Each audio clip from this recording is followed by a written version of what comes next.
शिवसेना शिंदे गटाचे खासदार गजानन कीर्तिकर यांनी आज भाजपला घरचा आहेर दिलाय। मुलगा अमोल कीर्तिकर यांना ईडीकडून त्रास दिला जात असल्याचा आरोप गजानन कीर्तिकर यांनी केला। देशामध्ये भाजपला जनतेचा भक्कम पाठिंबा असताना ईडीचे प्रयोग थांबवले गेले पाहिजे। ईडीमुळे लोकांमध्ये चिडचिड निर्माण झालेली आहे आणि ईडीचे प्रयोग करण्याची गरज नाही, असं खासदार गजानन कीर्तिकर म्हणाले। भाजप कार्यकर्ते हे मूर्खांच्या नंदनवनात राहतात, मी युतीचा धर्म पाळतो असं कीर्तिकरांनी सुनावलं। ईडीचे प्रयोग वगैरे करण्याची गरज नाही, एवढा भक्कम पाठिंबा देशामधून भाजपला आहे। ईडीमुळे जनतेमध्ये फार मोठ्या प्रमाणात चीड निर्माण झालेली आहे।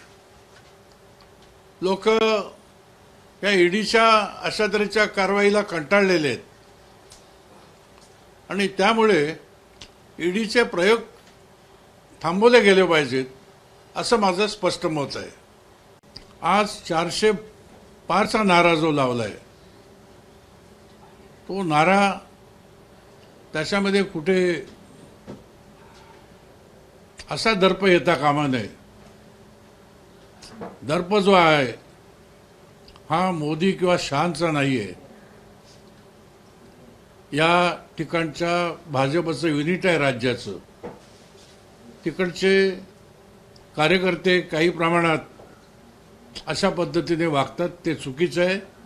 ते मी माझ्या एका मुलाखतीमध्ये मी अधोरेखित केलेलं आहे। तर गजानन कीर्तिकरांनी केलेल्या या टीकेला भाजप नेत्यांनी देखील प्रत्युत्तर दिलंय।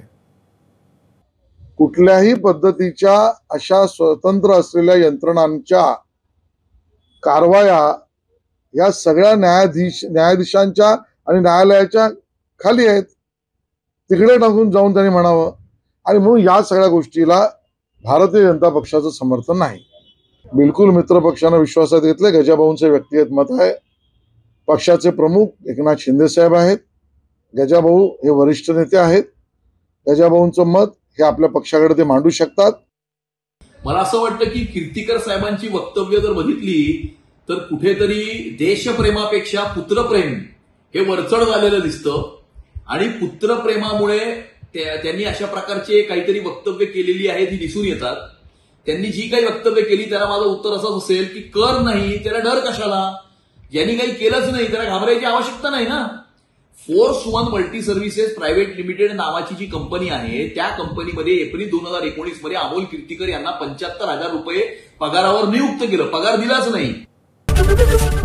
एबीपी माझा, उघडा डोळे बघा नीट।